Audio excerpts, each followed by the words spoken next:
Amen? Hello? Amen. Higit lang po. Hindi ko.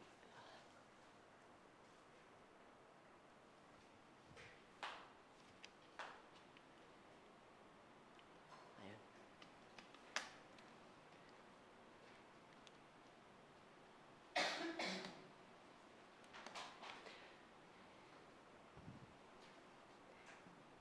Hello? Ayun. Hello? Hello po. Good evening po sa lahat. Isang magpagpalang araw po sa ating lahat. Isang magpagpalang gabi po sa ating lahat. So, welcome po sa ating Saturday worship service. So, nakapagpahinga po ng medyo matagal-tagal. Salamat po kay Pastor Pino. So, ngayon po, back to work na. Back to, again, tumatayo po sa harapan ng mga anak ng Diyos upang ibahagi ang kanyang salita. So, muli po isang magpapalang araw and welcome po sa mga anak ni Ate Grace. Sorry po, hindi ko nakuha yung kanilang mga pangalan. So, welcome po. So, mga kapatid, i-welcome naman natin yung mga bisita natin. Mga anak ni Ate Grace. 1, 2, 3, welcome! Welcome po. So, muli, isang mapagpalang araw po sa ating lahat. At, hindi na po natin patatagalin pa. So, sa pagpapatuloy po ng ating pag-aaral mula sa book na sinulat ni Steve Morel na pinamagatan pong Wiki Church. So, natapos na po natin yung cycle. Kumbaga, meron po tayong 4 na cycle. Ito po yung 4S ng discipleship. Engage, establish, equip, and empower. So yung 3 po na yon, yung engage, yung establish, and yung equip, natapos na po natin for the previous months. So last time po, if I'm not mistaken, nagsimula na po tayo sa from Kuya Paul's preaching, if I'm not mistaken, nagsimula na po tayo sa empower. So sabi po dito, empower disciple to make disciples. So, tayo po daw ay kailangang maging ma-empowered to make disciples. At yung dinidisciple natin, he can able to disciple others as well. So, ang atin pong text ay nagmula po sa sa book of 2 Timothy chapter 2, verses 1 to 4. I'll be reading po in New King James Version. So, I invite everyone po to stand. And with reverence po, let us all read the Word of God. You therefore, my son, be strong in the grace that is in Christ Jesus. And the things that you have heard from among many witnesses, commit these things to faithful men who will able to teach others also. You, therefore, must endure hardship as a good soldier of Jesus Christ. No one engaged in warfare entangles himself with the affairs of this life, that he may please him who enlisted him as a soldier. Let us pray. Hallelujah, Lord. Father God in heaven, we praise you. We magnify your name, Lord. We believe that you are with us right now, Panginoon.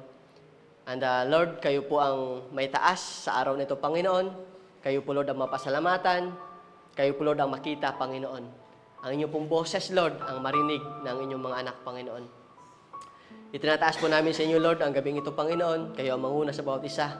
Kayo, Lord, ang mangusap sa amin. At dalangin namin, Lord, na ang inyong mga salita ang tunay na matanggap namin, Panginoon. At mabago, Lord, ang nilalaman ng aming mga puso. Muli, Lord, kayo ang mataas, kayo mapasalamatan. Ito pong aming panalangin sa nag-isa at tunay na makapangyarihang pangalan ng inyong na si Jesus. Amen.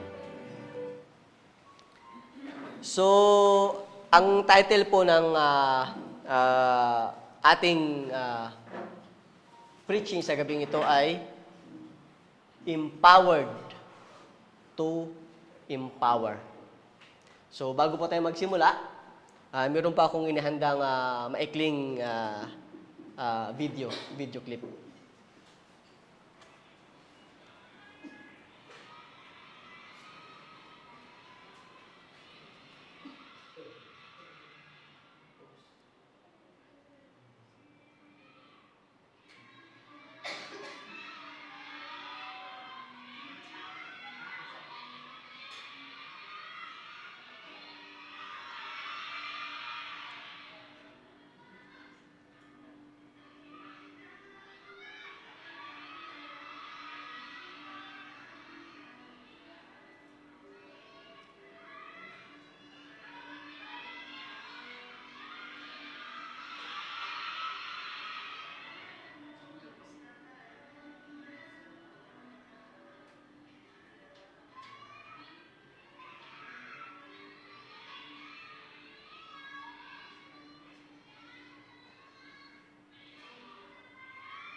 Amen?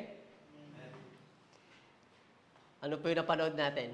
Hindi pa po, napakasarap sa pakiramdam na yung bata na yun is nagtagumpay sa kanyang ginawa. Pero bago po siya nagtagumpay, that Japanese kid fails to jump over that barrier o parang platform siya na ginagamit sa gymnastic, if I'm not mistaken. And he tried 4 times. And that 4 times, he fails. So bago niya napagtagumpayan yung ginawa niya, yung naitalon niya yung sarili niya doon sa barrier na yon, yung sa platform na yon, nag-fail siya. And he almost gave up. Kung nakita niyo po kanina, umiiyak na siya. Umiiyak na siya. He is almost to give up. He is already crying out of frustration because he cannot make it. Hindi niya na kaya eh. Siyempre, pagod ka na rin. Ilang bisis ka na bang tumalon, sigurado yung energy mo, yung lakas mo, manghihina ka talaga. And then, unexpected things happened. Yung mga classmate niya ran after him, gathered around him. We may not be able to understand kung ano yung sinigaw nila kasi it is a Japanese po, that it is a Japanese language. Hindi ba natin maintindihan? But we are sure that what they was chanted, kung ano po yung sinigaw nila, it is a chant of encouragement. It is a chant that cheered up, encouraged, and empowered that little kid. And on the 5th time, he gathered himself, take a deep breath, gathered a strength, ran, and jumped over, and he succeeded. People are alike. This kid tried so many times to succeed in life, but fails. So in our text today po, we will be encouraged that just like those classmates, hindi po yung kid just like those classmates of that little kid, you and I are challenged to encourage, to empower others. Yun po yung ihahatid sa atin ng ating text sa gabing ito. And the 2 Timothy, our text today was the last New Testament letter written by Apostle Paul. It is addressed to his spiritual son, Timothy. When in this letter, nung sinulat po yung letter na to, the persecution of Christians was widespread sa panahon na yon. Paul himself was in prison while awaiting persecution or execution by Rome. Because of this, everyone in Asia had deserted, iniwan po si Paul. And some, with no doubt, even deserted the Christ Jesus, our Lord Jesus Christ. So in view of the surrounding persecution, Paul calls Timothy to use his spiritual gift to be unashamed of Christ and the gospel, and to guard the apostolic deposit, kasi tinuruan po siya ni Apostle Paul, dumaan po siya kay Apostle Paul. Paul empowers Timothy to stand strong in his faith with a reliance on the written word of God. So sabi ni Apostle Paul empowers, encourage Timothy to stand strong in his faith at mag-rely lagi sa kung ano yung salita ng ating Panginoong Jesus, sa kung ano yung salita, the Word of God. So to start with, be empowered to empower others. First, to be steady in training. Be empowered to empower others to be steady in training in verses 1 to 2. Sabi po sa 1 to 2, you therefore, my son, be strong in the grace that is in Christ Jesus, and the things that you have heard from me among many witnesses, commit this to faithful men who will be able to teach others also. Ibig sabihin po ng steady means firmly fixed or continuous in development. Fixed na po siya, steady. Sa discipleship po, in discipleship, empower others by continuously steady, continuous development, firmly fixed, continuously training them the process of multiplication. Ibig sabihin po, to reproduce faithful men that will able to reproduce faithful men as well. Faithful men that will carry the banner of Christ Jesus. Paul reminded the young Timothy about the teachings, lessons, doctrines, the sound words that he had heard from him. As Paul said in chapter 1, verse 13, hold fast the pattern of sound words which you have heard from me, in faith and love which are in Christ Jesus. Yun po yung sinabi ni Paul kay Timothy. Paul devoted himself to teach about the deity of Jesus Christ, that Christ is the Messiah, the saving works of Christ Jesus, the second coming of Christ. Ito po yung focus ng teachings, ng doktrina na binigay o tinuro ni Paul kay Timothy at sa iba pang mga leaders that time.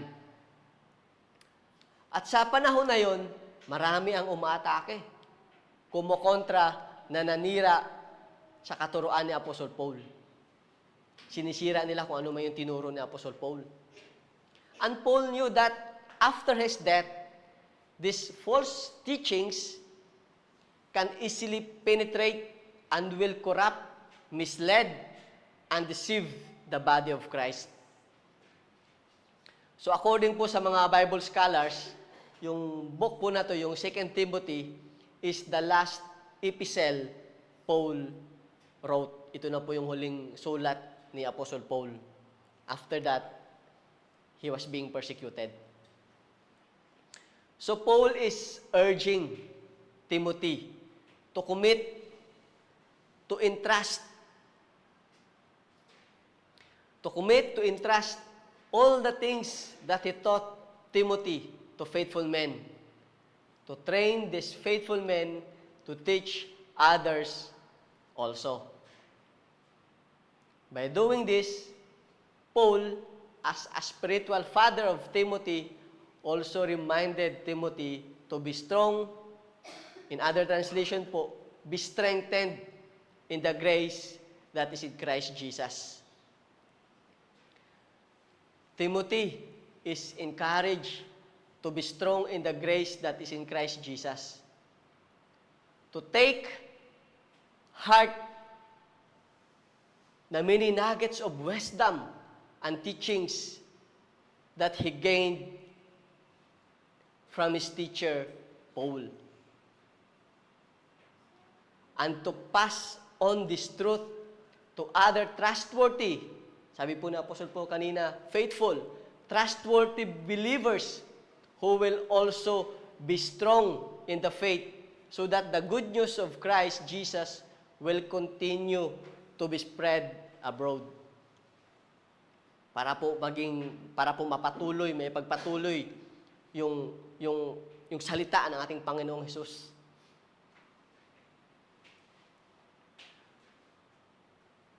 Paul wants Timothy to fully rely on the grace of God that is in Christ Jesus. That the source of his strength in doing this ministry is not of himself, but in the grace of God that is in Christ Jesus. So tinuturo ni Paul na mag-rely sa grasya ng Diyos na kung saan makikita niya sa ating Panginoong Hesus.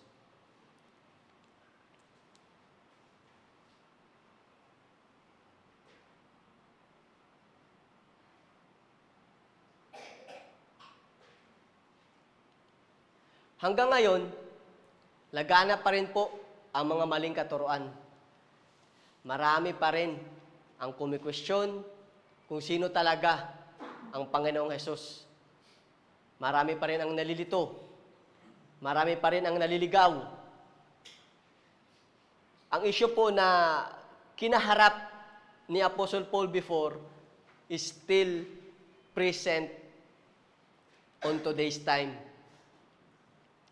Present pa rin po, marami pa rin po yung kumukontra sa katuruan. Marami pa rin po ang nagdi-deny sa katauhan ng ating Panginoong Hesus. And to counter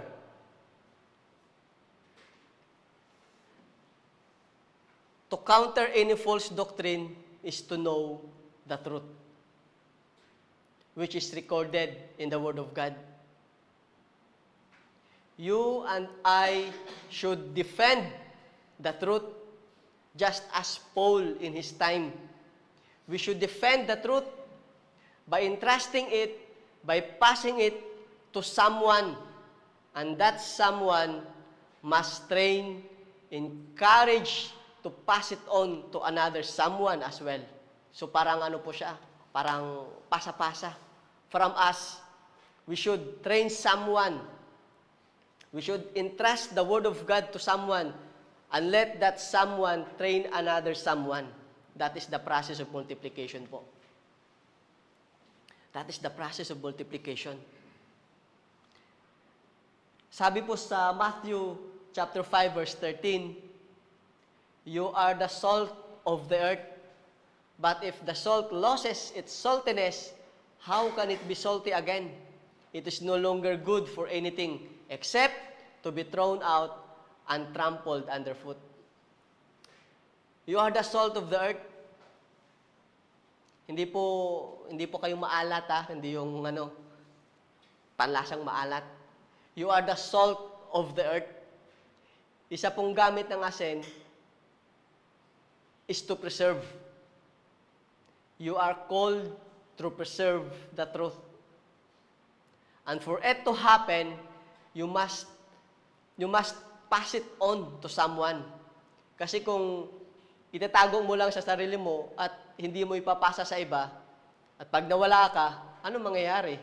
O di wala na, tigil na. It stops with you only. So for all the leaders, we are so blessed because of the trainings we have been through. Those trainings, yung mga training na pinagdaanan natin, may mga GAW tayo, ilang training na yung pinagdaanan natin under kay Pastor Pino, mga leaders ng CGPMI, we are trained. Those training equip us. We've been trained, we've been equipped, not for a purpose of our own benefit. Hindi para lang sa atin. Hindi para itago, kundi para ibahagi, ipasa sa iba. That's why we are being trained, that's why we are being equipped, so that this training, we can able to pass it to someone as well. Kasi sabi po sa Mark chapter 16 verse 15, He said to them, it is the Lord Jesus' command, go into the world and preach the gospel to all creation. This is the command given to us by the Lord Jesus Christ. Go and preach the gospel, the truth to all creation. Hindi po sinabi natin Panginoong Hesus na itago natin. Not just to contain it in ourselves. And it would be more effective when you are strong in the grace that is in Christ Jesus. When you rely on the grace of God that is in Christ Jesus and not on your own wisdom, not on your own understanding, you have been trained not to have a stored knowledge, but you can rely on and be more dependent on the grace of God. Hindi po tayo training, hindi po tayo nag-undergo ng mga training to have a stored knowledge lang. We are trained, we undergo training for us to be trained to rely more on God, to be more dependent on the grace of God, on how you can able to use or how He can able to use you to be His powerful witness. Itasi rin po yung sabi sa 1 Corinthians chapter 3 verses 6 to 7. I planted the seed, Apollos watered it, but God has been making it grow. So neither the one who plants nor the one who waters is anything but only God who makes things grow. So it is not me, it is not you, it is not Kuya Sabi, it is not Ate Nori, it is not Kuya Paul, not even Pastor Pino, not even the pastors who will make the seed of faith grow. It is only God who will make it grow.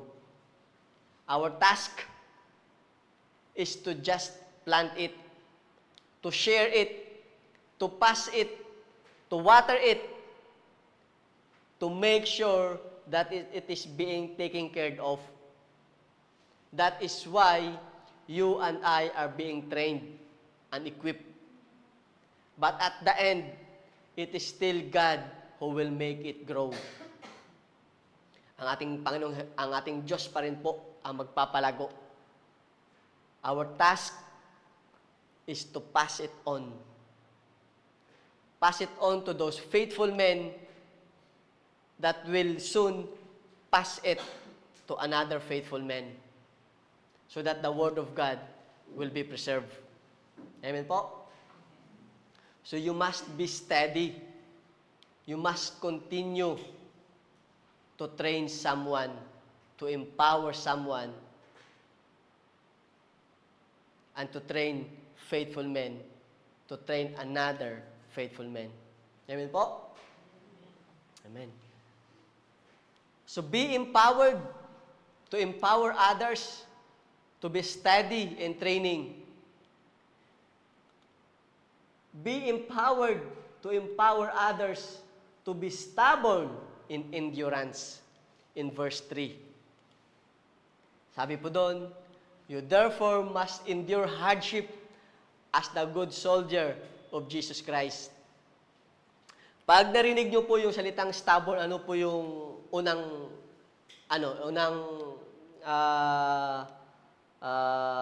interpretation nyo ng salitang stubborn? Matigas ang ulo. So, negative agad, di ba? Negative siya. On us, it is a negative word.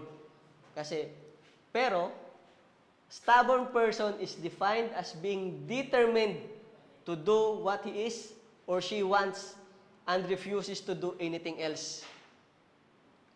A stubborn person is defined as being determined, determinado siya, to do what he or she wants and refuses to do anything else.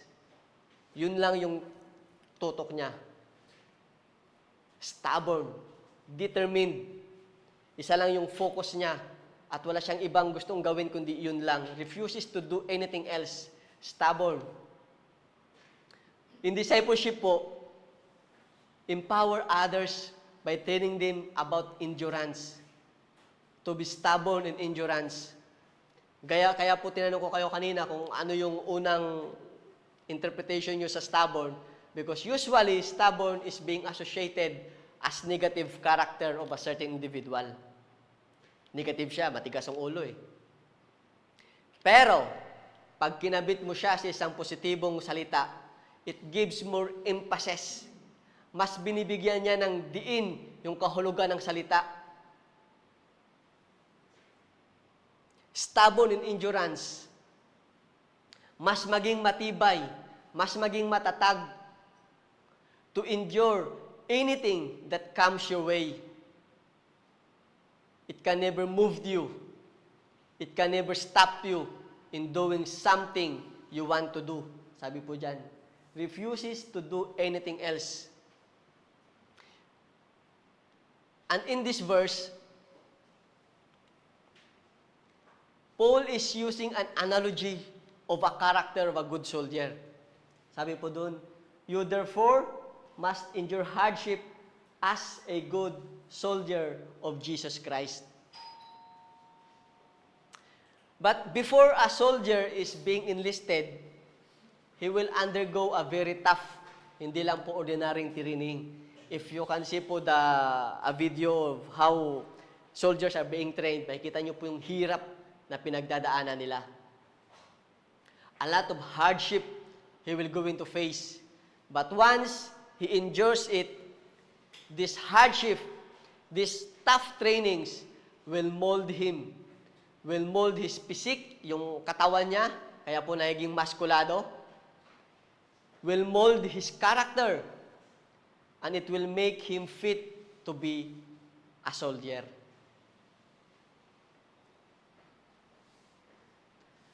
And it continues even after being enlisted. Because after a soldier was being enlisted, he will be deployed. I-deploy na po siya. He will be deployed on a battleground. So pagkatapos niyang matraining, pag nakuha na siya, pag nakapasa na siya, hindi po natitigil doon yung ginagawa ng isang sundalo. He will be deployed on a battleground. And it will be more tough. A lot of hardship will come. A lot of trials he will face.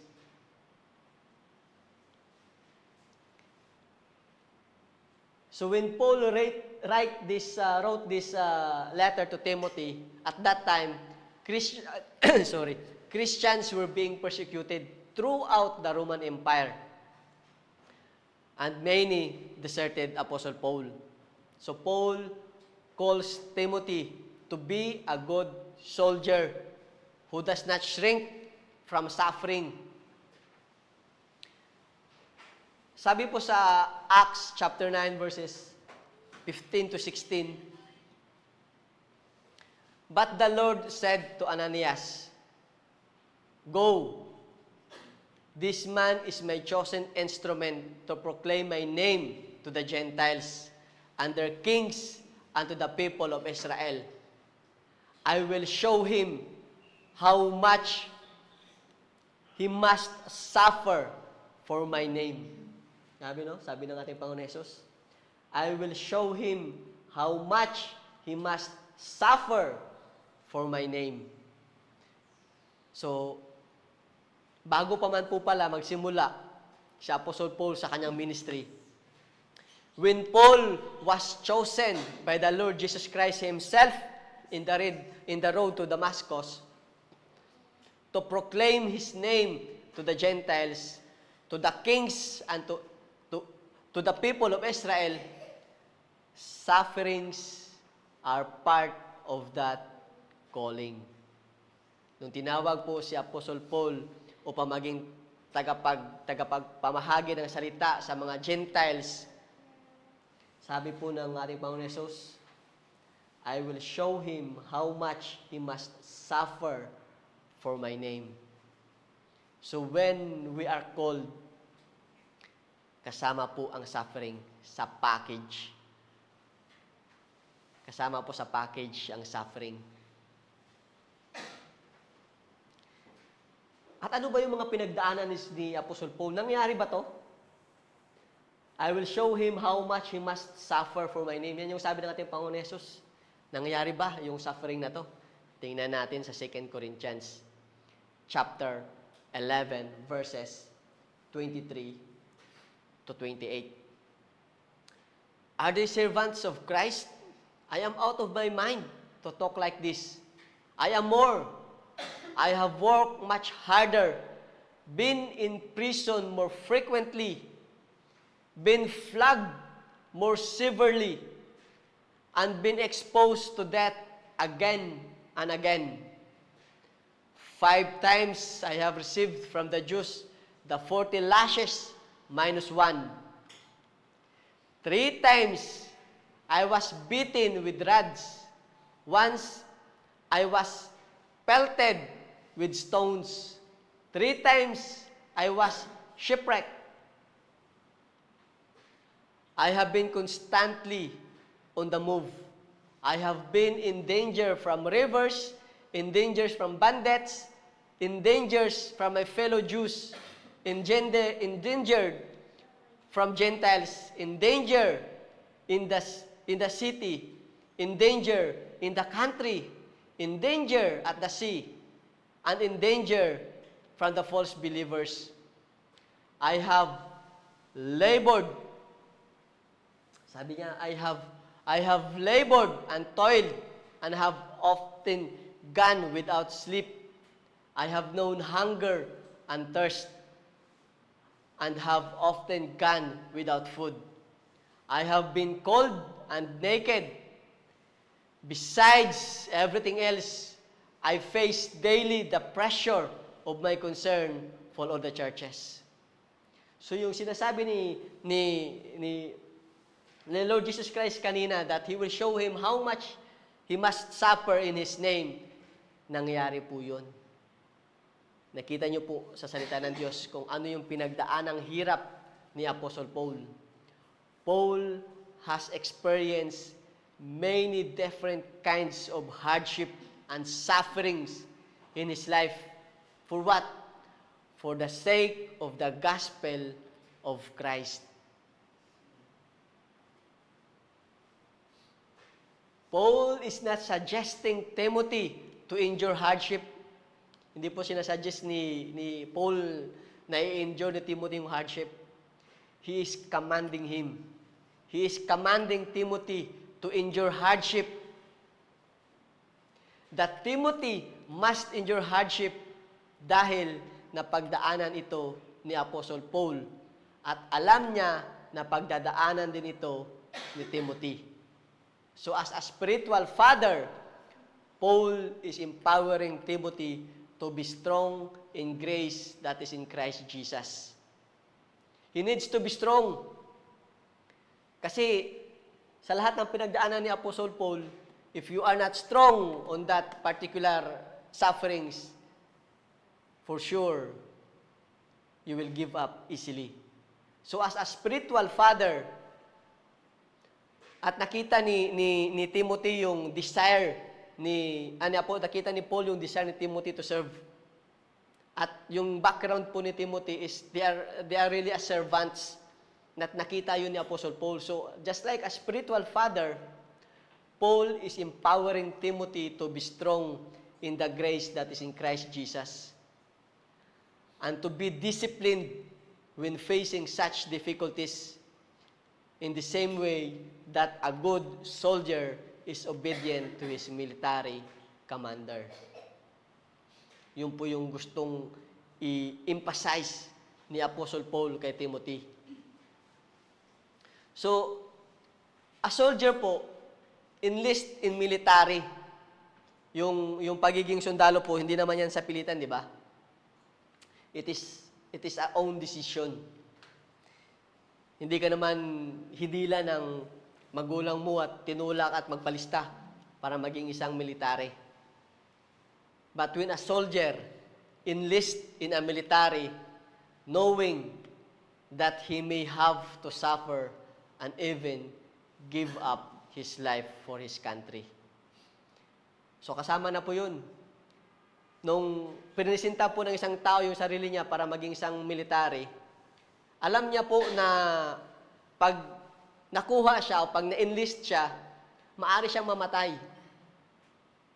At marami siyang sakripisyong kailangang gawin, marami siyang suffering na pagdadaanan. At even his life. This should be true of Christians as well.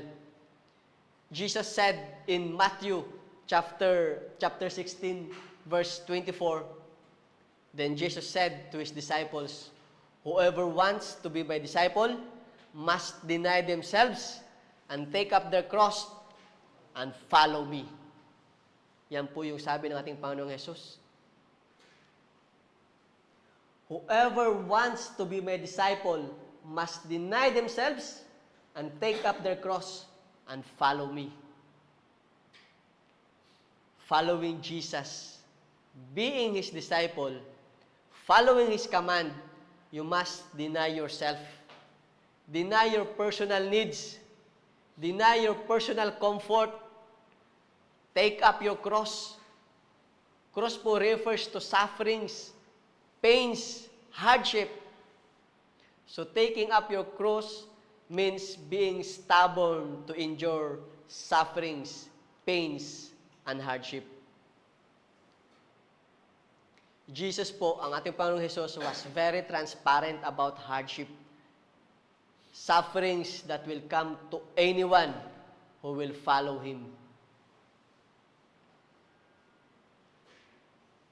At sabi po niya sa John chapter 16, verse 33, I have told you all this so that you may have peace in me. Here on earth, you will have many trials and sorrows, but take heart because I have overcome the world. Amen? The moment you choose to follow your commanding officer, the Lord Jesus Christ, surely trials and sorrow will come along with it. And you know what? It is on a higher level. Mas mataas.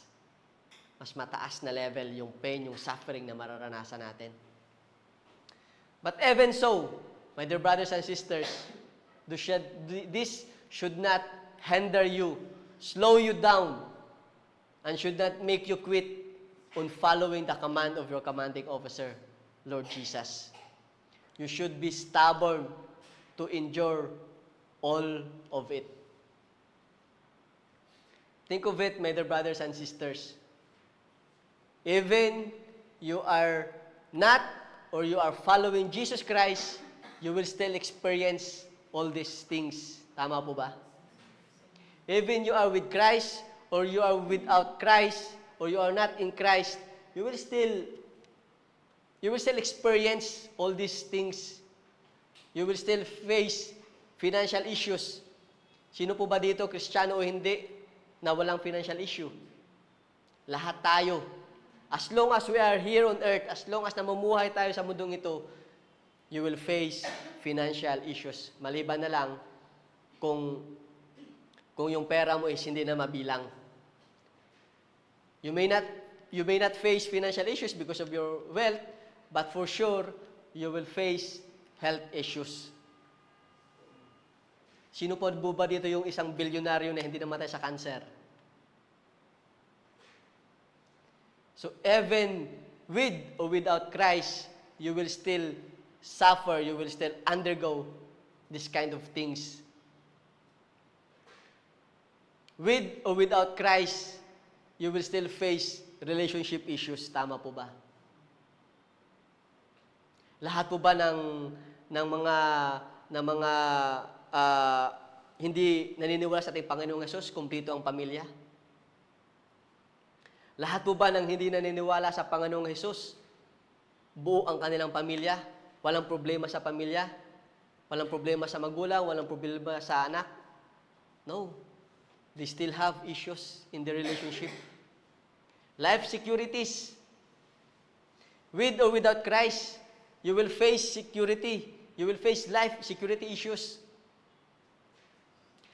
Kaya maraming nasa scam.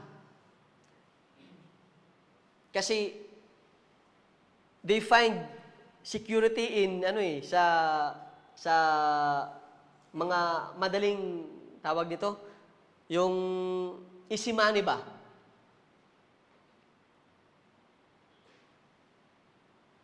So with or without Christ, we will all experience this kind of issues in life. Pamilya, pera, financial issues, health issues, magkakasakit tayo, may Kristo ka o wala, magkakasakit ka. Relationship issues, may Kristo ka o wala, pagdadaanan mo ang problema sa relationship. But, my dear brothers and sisters, hear me out. But, the difference is, when you are in Christ, despite of all these issues you are facing in life, you will still have peace. And your future is secured. Your eternal destination is secured, where these issues will never come to you again. If you are in Christ, your destination is secured. At kung dumating ka na sa destination na yon, hindi mo na pagdadaanan ang mga issue na ito. Hindi mo na pagdadaanan ng suffering, hindi mo na pagdadaanan ng pain, hindi mo na pagdadaanan ng trials. But, if you are not with Christ, you will still experience these sufferings, trials, and sorrows. And on top of that, your final destination is also determined. But, it would be on a place where suffering, pains, sorrows will never end. So nakita niyo po yung pagkakaiba. With or without Christ, we will still experience this kind of sufferings here on earth. But with Christ, your final destination is with Him in heaven. And on heaven, you will never experience this pain, these sufferings, these trials. But if you are without Christ, while you are still here on earth, you will still experience these sufferings, this pain, these trials. And your final destination is on hell, where this suffering, this pain, is more far beyond you can imagine, and it will never end. So which one you will choose, my dear brothers and sisters? Be with Christ or be without Christ? Paul empowers Timothy by encouraging him that he must endure hardship, and so are we. as a good soldier of Jesus Christ, you and I must be stubborn in endurance. Always be obedient to the command of our commanding officer. No matter what comes your way, you should always say, "Sir, yes, sir." Diba yan yung sinasabi ng mga military? If a commanding officer or an officer above him will give an instruction, tumatayo, sumasaludo, "Sir, yes, sir." The same way po, as a Christians, as a soldier of Christ Jesus, we should always say, "Sir, yes, sir," to Him. Amen po? Amen. Hallelujah. So, be empowered to empower others to be steady in training. Be empowered to empower others to be stubborn in endurance. And be empowered to empower others to be separated in behavior. Be separated in behavior in verse 4. Sabi po doon sa verse 4, no one engaged in warfare entangles himself with the affairs of this life, that he may please him who enlisted him as a soldier. To be separated po means to be set apart. To be set apart. To be separated means kung ito, isang grupo dito, you are being set apart, hinihiwalay. Set apart, to be kept apart, or to be disconnected. So in discipleship po, in discipleship, empower others by training them to focus on the command. They should not be entangled. Hindi po dapat sila masangkot o masama on the affairs of this life. They must be separated in the behavior of this life. So as Paul uses the analogy of a good soldier, a life of a soldier po is totally different from the life of an ordinary citizen. Because a soldier po, a military, lives its life under a code. Meron pong code of conduct na sinusunod sila. Code of conduct they must strictly obey. It is a guideline on how a soldier should act and behave. It defines a soldier's action and behavior.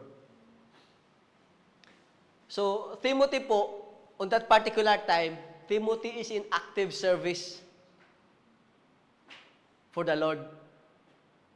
The one who enlisted Timothy is the Lord Jesus Christ.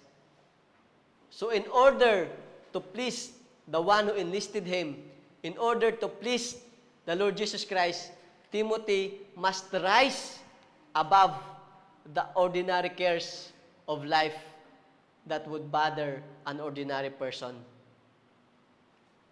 This is because no soldier in active service entangles himself to the affairs of everyday life. What Paul wants Timothy to do is like a soldier. Timothy must not allow ordinary affairs of life to become the main object of existence. So ano po ba yung mga common affairs of life? Food, money, clothing, roof above its head. This should not be the main aim of Timothy. Rather, the service of Christ must always be or must always occupy the prominent place in his life. This must be the main focus, the main goal of Timothy. Yun po yung in-encourage sa kanya ni Apostle Paul. That he must not be entangled himself with the affairs of this life. Hindi po yung food, hindi po yung money, yung primary focus niya, kundi yung service niya sa Panginoong Hesus. So just as a soldier, being a follower of Christ, you must separate yourself on the affairs of this life or things of this world. I am not saying po na literally detach or you remove yourself or run away from the world. Hindi ko po sinabing layuan, iwasan o ipagtabuyan nyo yung mga taong namumuhay ayon sa layaw ng mundo. What I'm trying to say is this. Romans chapter 2, chapter 12, verse 2. Don't copy the behavior and custom of this world, but let God transform you into a new person by changing the way you think. Then, you will learn to know God's will for you, which is good and pleasing and perfect. Ano po sabi doon? Don't copy the behavior and custom of this world. You should not copy the behavior and custom of this world. The focus of the world is to satisfy its need, to satisfy its desire. The focus of this world is all about itself. Laging sarili lang.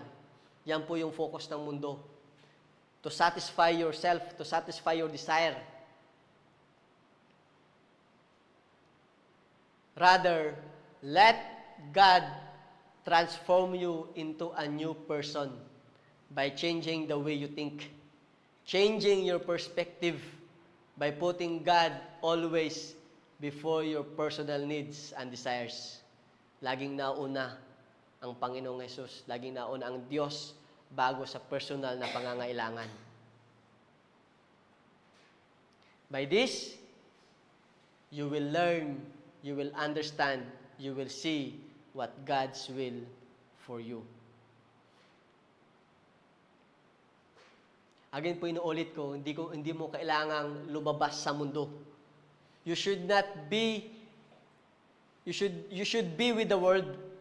You should be with the world, but you should not be of the world.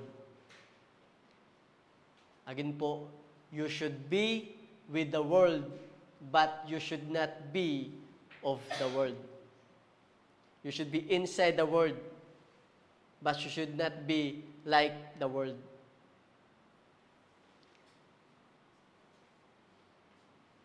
Sabi po ni Steve Morel, since na ito po yung book na pinag-uusapan natin, yung tinatakal natin, Steve Morel said on chapter 5 of his book, Wicked Church, Jesus was called a friend of sinners.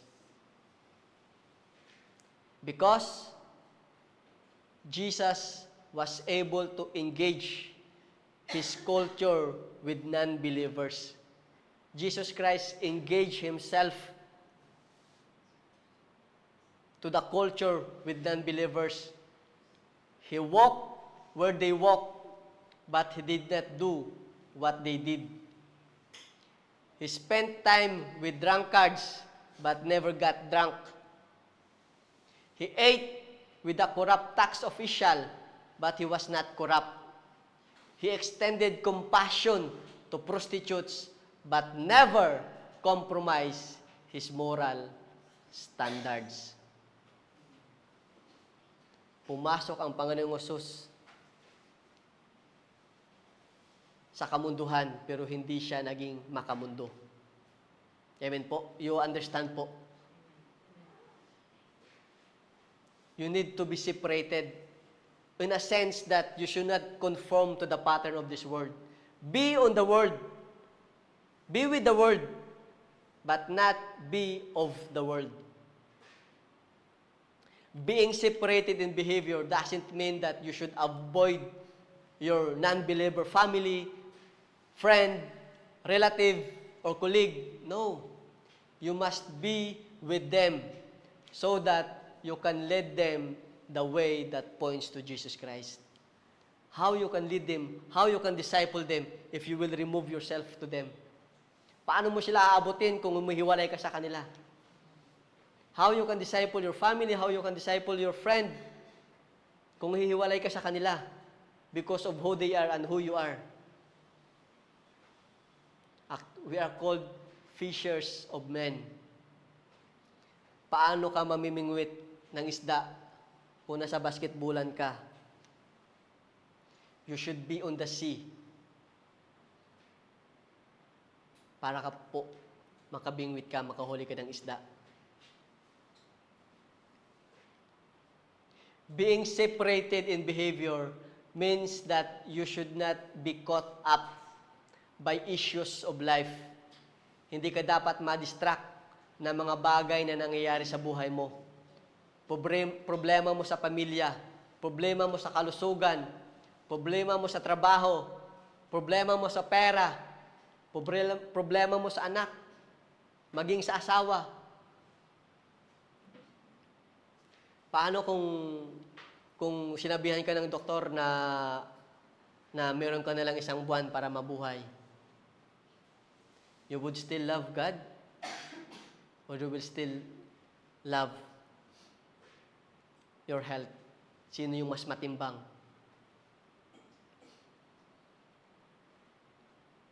Our primary objective po is to please God, to be obedient in His command. A soldier's primary objective is to please whom who enlisted him. As a Christian, your primary objective is to please whom who called you, and that is Christ Jesus. He must be your priority, not your job, not your career, not your businesses, not even your family. He should be the number 1. Because you know what, my dear brothers and sisters? Your job, your career, your businesses, all that you have are blessings from God. Ang Panginoong Hesus po ang nag-allow na magkaroon ka nito. So, since it is God who give it to you, who bless it to you, it should not be the reason for you to keep aside what God called you to do. Binigyan ka ng blessing ng Panginoon, wag mong gamitin yung blessing na yun na maging dahilan para wag mong gawin yung pinapagawa sa iyo ng ating Panginoong Hesus. Amen po? Kasi marami yung God blessed them with something. And after receiving that blessing, dahil sa naapektuhan yung pagsiserve sa ating Panginoon, mas give up yung service sa Panginoon at mas binigyan ng priority yung trabaho. Kasi nagkaroon na ng conflict Sometimes, yung success natin naging dahilan to distract our service, our commitment to the ministry that the Lord God entrusted to us. At nangyari yon, minsan, malimit na nangyayari, mas pinaprioritize natin yung blessing kaysa sa ministry na binigay sa atin. Pero ano sabi natin Panginoong Hesus? Alam ko, pamilyar kayo sa verse nito. Matthew 6:33. Sino po ba yung hindi nakakaalam? But seek first His kingdom and His righteousness, and all these things will be given to you as well. Seek God first and His righteousness by obeying His command. Just as a good soldier, and whatever you need, whatever you prayed for to Him, He will honor it, my dear brothers and sisters.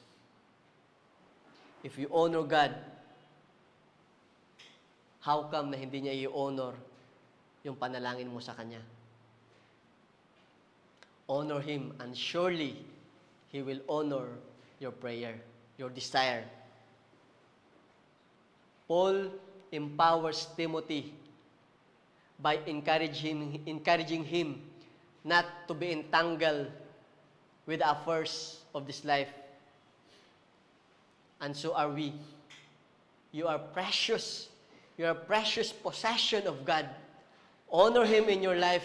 Make Him the first, and you will experience His fullness in your life.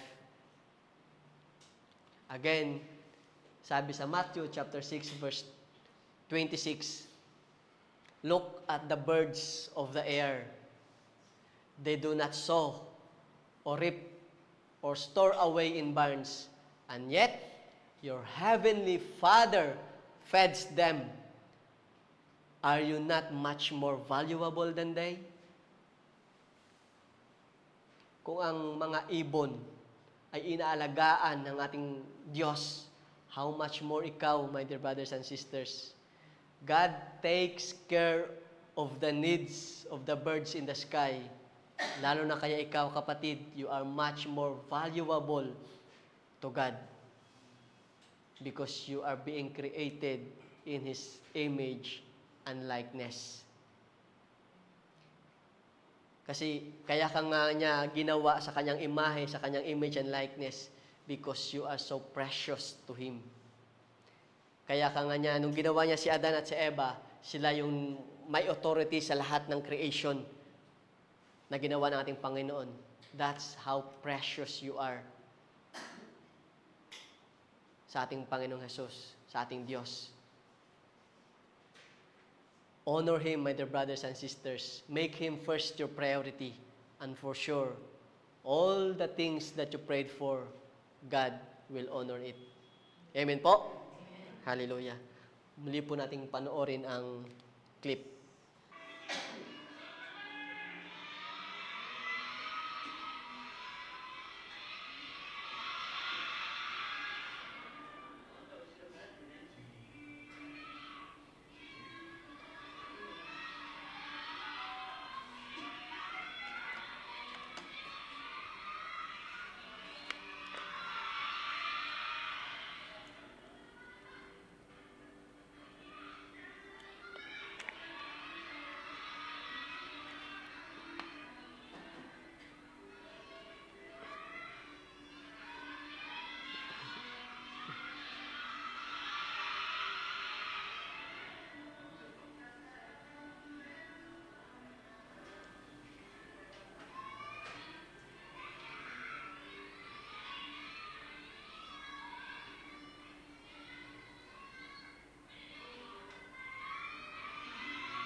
Amen?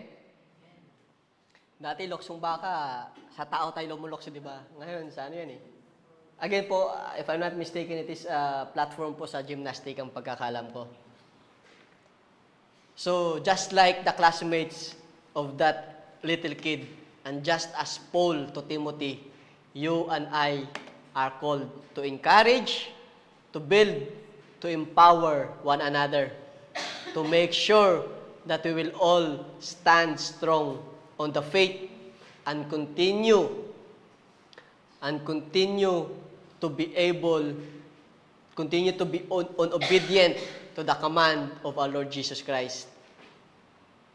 You and I have been trained, equipped, and empowered by those servants of God who didn't give up on us, who takes care of us, who guide us to grow and be strong in faith. Through the lives of His servants, God empowered you to empower others.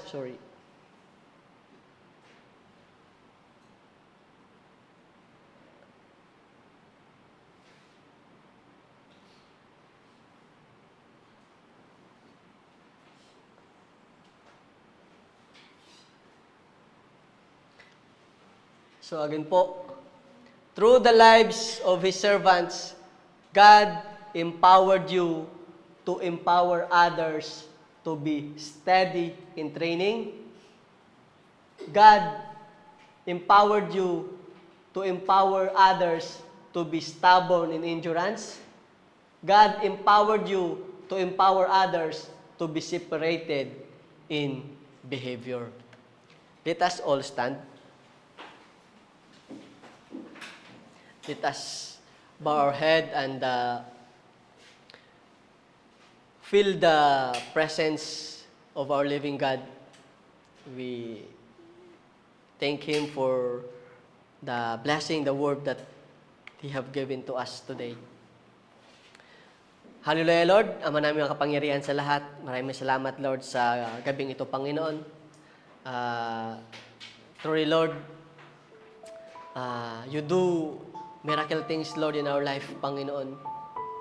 You bless us a lot, Panginoon.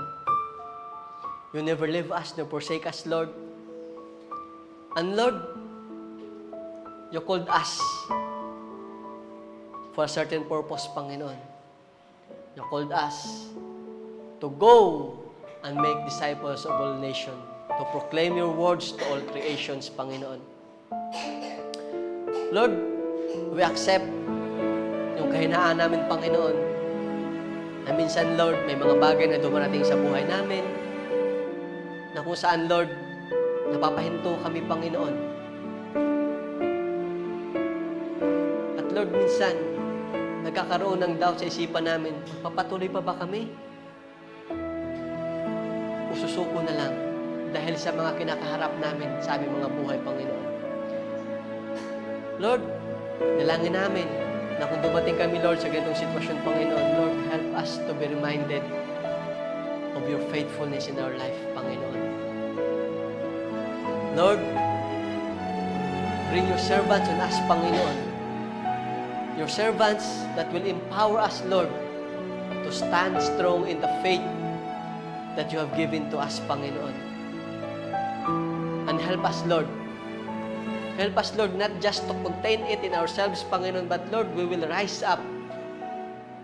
We will stand on our ground.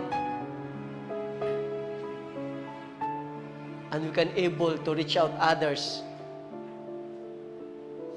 and to tell them your love and your goodness and your saving works, Panginoon. Lord, you used your servants to empower us so that we'll be able to empower others, Panginoon.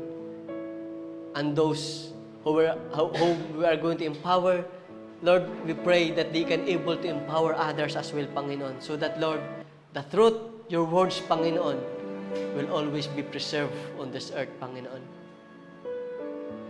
Lord, we believe that you will use us mightily.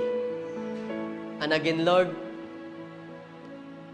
as your servants, as your good soldier, Panginoon, Lord, we are ready and we are always say, yes, sir. Yes, sir. Thank you, Lord, once again. We entrust you our life. Guide us, mold us, Lord. Mold us on the way you want us to be, Panginoon. And in our life, Lord, we declare that you alone be glorified, you alone be magnified, and all the thanksgiving belongs to you. This is what we pray, Lord, in Jesus' name. Amen and amen.